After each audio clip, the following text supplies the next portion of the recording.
जय श्री कृष्णा, जय श्री राधे। भागवत कथा सुनने वाले सभी भक्तों का आज की कथा में हार्दिक स्वागत है। भगवान विष्णु और माँ लक्ष्मी की कृपा सदैव ही आप सभी पर और आपके समस्त परिवारजनों पर बनी रहे। तो आइए सुनते हैं आगे की कथा। श्री सुखदेव जी कहते हैं, हे परीक्षित, भगवान का चरण कमल सत्यलोक में पहुंच गया। ब्रह्मा जी, मरीचि आदि ऋषियों और सनंदन आदि नैष्ठिक ब्रह्मचारियों आदि के साथ भगवान के चरण कमलों की अगवानी करते हुए अर्घ्य पात्र से पूजन प्रक्षालन किया और भगवान की स्तुति की। हे परीक्षित, ब्रह्मा जी के कमंडल का वही जल विष्णु भगवान के पांव पखारने से पवित्र होकर गंगा जी के रूप में परिणित हो गया। परीक्षित, राजा बलि के अनुचर वामन के इस मायावी आचरण को देखकर अत्यंत क्रुद्ध हुए और उसे मारने के लिए हथियार उठाकर टूट पड़े। तब भगवान के पार्षद भी असुरों का संहार करने लगे, परंतु राजा बलि ने उन्हें रोक दिया तथा विप्रचित, राहु, नेमि आदि को संबोधित करते हुए कहा, भाइयों, यह समय हमारे कार्य के लिए अनुकूल नहीं है। काल तथा पुरुषार्थ का उल्लंघन करने में मनुष्य समर्थ नहीं है। जो काल पहले हमें सुख प्रदान करता था तथा शत्रुओं को दुख देता था, वही अब उल्टी रीति से चलने लगा है। अतः अब अनुकूल समय की राह देखते हुए तुम चुप रहो। परीक्षित, अपने स्वामी बलि की बात सुनकर दानव और दैत्य सेनापति रसातल को चले गए। उनके जाने के बाद भगवान के हृदय की बात जानकर गरुड़ ने वरुण के पास से बलि को बांध दिया।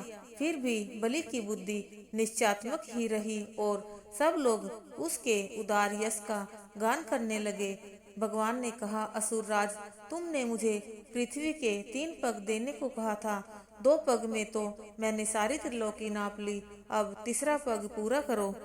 तुमने मुझसे कहा कि दूंगा, ऐसी प्रतिज्ञा की, फिर धोखा दिया। अब तुम कुछ वर्षों तक झूठ का फल नरक भोगोगे।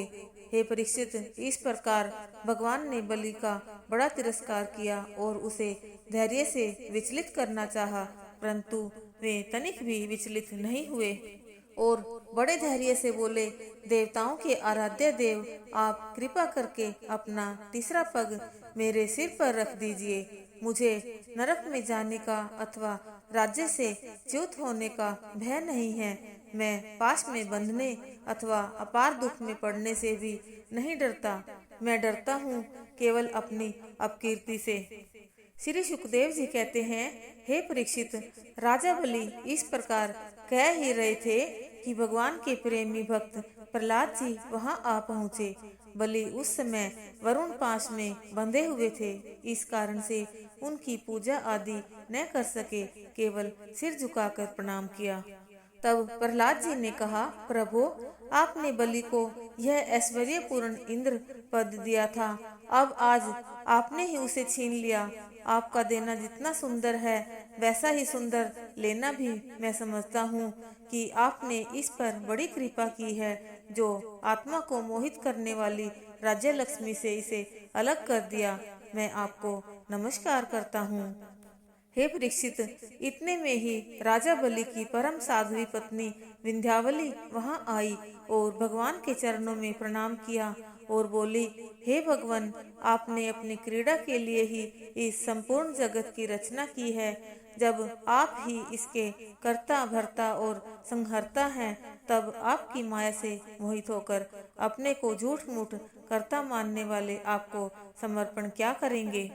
ब्रह्मा जी ने कहा, देवाधिदेव, अब आप इसे छोड़ दीजिए। आपने इसका सर्वस्व ले लिया, अतः अब ये दंड का पात्र नहीं है। ऐसा करते समय इसकी बुद्धि स्थिर रही है तथा यह धैर्य से च्युत नहीं है। और प्रभु, जो मनुष्य सच्चे हृदय से कृपणता छोड़कर आपके चरणों में जल का अर्घ्य देता है और केवल दुर्वादल से भी आपकी सच्ची पूजा करता है, उसे भी उत्तम गति प्राप्त होती है। फिर बलि ने तो बड़ी प्रसन्नता से आपको धैर्य और स्थिरता पूर्वक त्रिलोकी का दान कर दिया है, तब यह दुख का भागी कैसे हो सकता है। भगवान ने कहा, ब्रह्मा जी, मैं जिस पर कृपा करता हूँ उसका धन छीन लिया करता हूँ, क्योंकि जब मनुष्य धन के मद से मतवाला हो जाता है तब मेरा और दूसरे लोगों का तिरस्कार करने लग जाता है। यह बलि दानव और दैत्य दोनों ही वंशों में अग्रगण्य और उनकी कीर्ति बढ़ाने वाला है। इसने उस माया पर विजय प्राप्त कर ली है जिसे जीतना अत्यंत कठिन है। तुम देख ही रहे हो कि इतना दुख भोगने पर भी यह मोहित नहीं हुआ, अतः मैंने इसे वह स्थान दिया है जो बड़े बड़े देवताओं को भी बड़ी कठिनाई से प्राप्त होता है।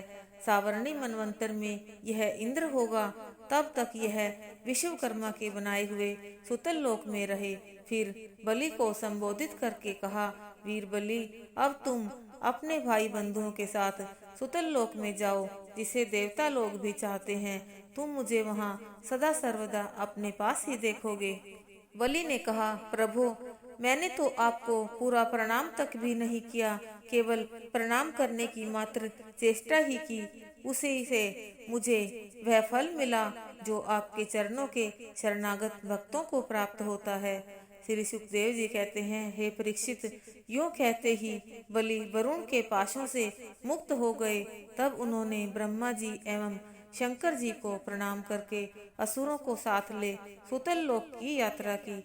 इस प्रकार भगवान ने स्वर्ग का राज्य लेकर इंद्र को दे दिया, अदिति की कामना पूर्ण की और स्वयं उपेंद्र बनकर सारे जगत का शासन करने लगे। जब प्रहलाद जी ने देखा कि मेरा पुत्र बलि बंधन से छूट गया है और भगवान से उसे कृपा प्रसाद प्राप्त हो गया है, तब वे भक्ति भाव से भर गए और उन्होंने भगवान की स्तुति की। श्री भगवान ने कहा, बेटा प्रहलाद, तुम्हारा कल्याण हो। अब तुम भी सुतल लोक में जाओ और वहाँ अपने पुत्र के साथ आनंद पूर्वक रहो। वहाँ तुम मुझे नित्य ही गदा हाथ में लिए देखोगे। मेरे दर्शन के परमानंद में मग्न रहने के कारण तुम्हारे सारे कर्म बंधन नष्ट हो जाएंगे। श्री सुखदेव जी कहते हैं, परीक्षित, उस समय भगवान श्री हरि ने अपने पास ही बैठे हुए शुक्राचार्य से कहा, ब्राह्मण, आपका शिष्य यज्ञ कर रहा था, उसमें जो त्रुटि हो उसे आप पूरा कर दो। शुक्राचार्य जी ने कहा, हे भगवान, जिसने अपना समस्त कर्म समर्पित करके सब प्रकार के यज्ञेश्वर यज्ञ पुरुष आपकी पूजा की है, उसके कर्म में न कोई त्रुटि और विषमता कैसे रह सकती है। तथापि अनंत, जब आप स्वयं कह रहे हैं तब मैं आपकी आज्ञा का अवश्य पालन करूंगा। श्री सुखदेव जी कहते हैं, हे परीक्षित, भगवान की लीलाएं अनंत हैं, उनकी महिमा अपार है। भगवान के संबंध में मंत्र दृष्टा महर्षि वशिष्ठ ने वेदों में कहा है, ऐसा पुरुष न कभी हुआ है, न है और न होगा जो भगवान की महिमा का पार पा सके। आइए अब सुनते हैं भगवान की मत्स्य अवतार की कथा। राजा परीक्षित ने पूछा, योगीराज, भगवान के कर्म बड़े अद्भुत हैं। उन्होंने एक बार अपनी योग माया से मत्स्य अवतार धारण करके बड़ी सुंदर लीला की थी। मैं उसे सुनना चाहता हूँ। श्री सुखदेव जी कहते हैं, हे परीक्षित, पिछले कल्प के अंत में ब्रह्मा के सो जाने के कारण वारम नामक नैमित्तिक प्रलय हुई थी। प्रलय काल आ जाने से ब्रह्मा जी को नींद आ रही थी। उसी समय वेद उनके मुख से निकल पड़े और उनके पास ही रहने वाले हैग्रीव नामक दैत्य ने अपने योग बल से उन्हें चुरा लिया।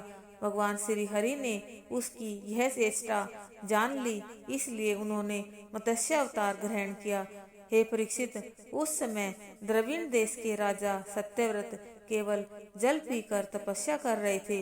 यही सत्यव्रत वर्तमान महाकल्प में विवस्वान सूर्य के पुत्र श्राद्ध देव के नाम से प्रसिद्ध हुए और इन्हें भगवान ने वैवस्वत मनु बना दिया। एक दिन वे राजश्री कृतमाला नदी में जल से तर्पण कर रहे थे। उसी समय उनकी अंजलि के जल में एक छोटी सी मछली आ गई। उसे राजा ने उन्हें जल में डाल दिया। तब उस मछली ने बड़ी करुणा के साथ राजा सत्यव्रत से कहा, जल जीवों से मैं भयभीत हूँ, मुझे नदी में मत फेंको। राजा ने उस पर दया करके कमंडल के जल में रखकर अपने आश्रम में ले आए, परंतु वह मछली रात ही रात में कमंडलू जितनी बढ़ गई।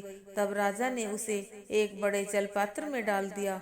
वहाँ भी वह थोड़े ही समय में और बढ़ गई। इस प्रकार उस राजा ने उस मछली को कुंडों में, सरोवर में तथा बड़े जलाशयों में रखा, परंतु जितना बड़ा सरोवर होता उतनी ही बड़ी वह हो जाती। अंत में उन्होंने उस लीला मत्स्य को समुद्र में छोड़ दिया।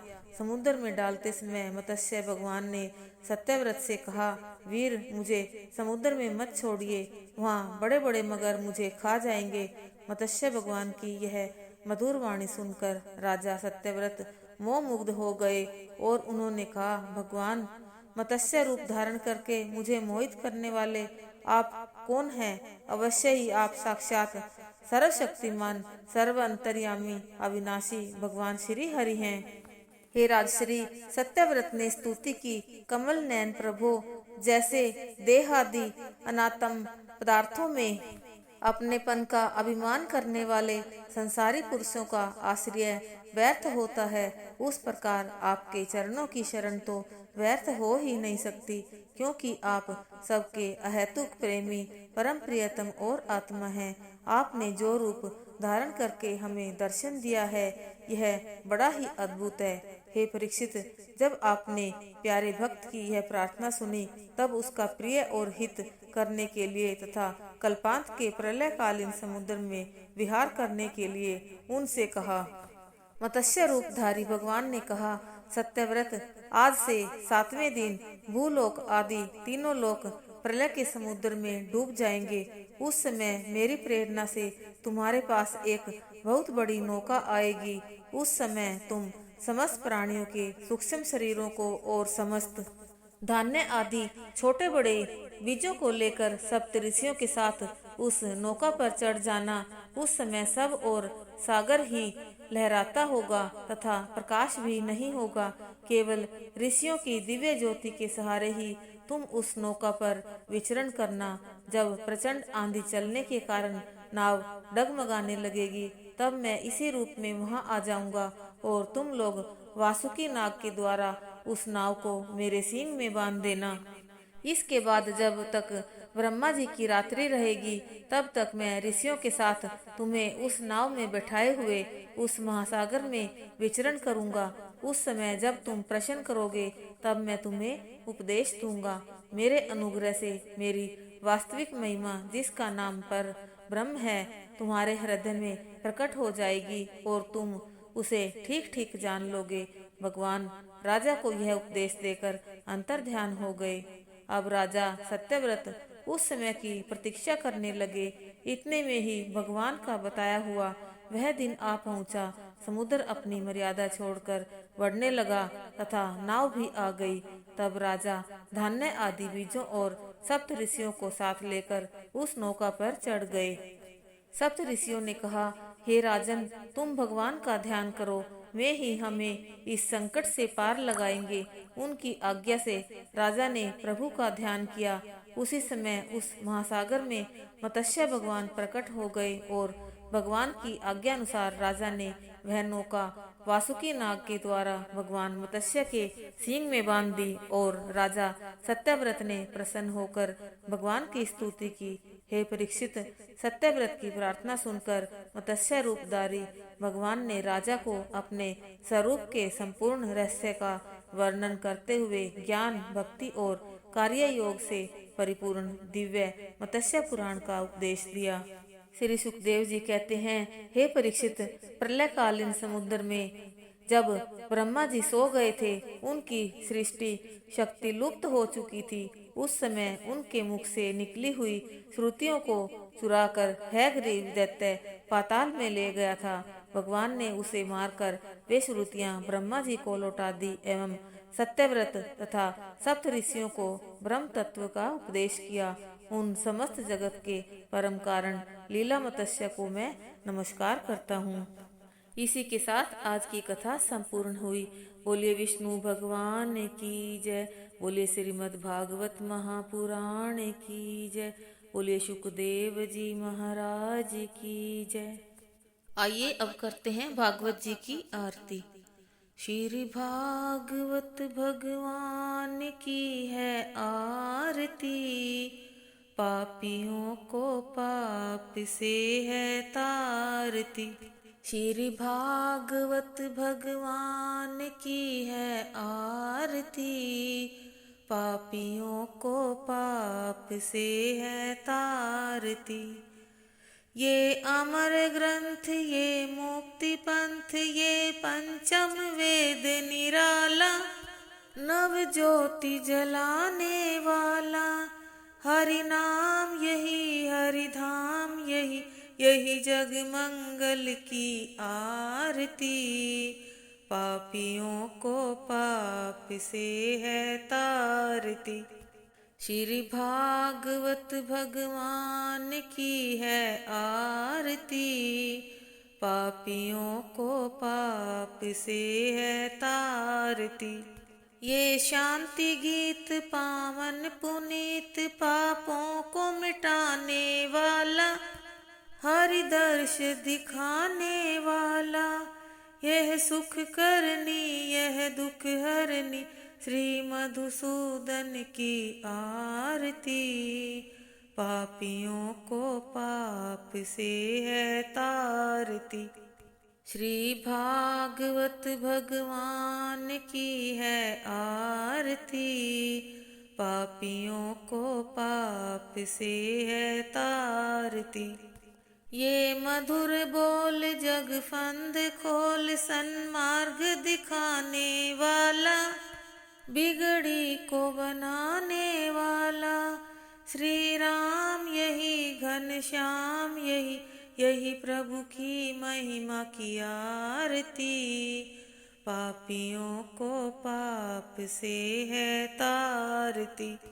श्री भागवत भगवान की है आरती, पापियों को पाप से है तारती।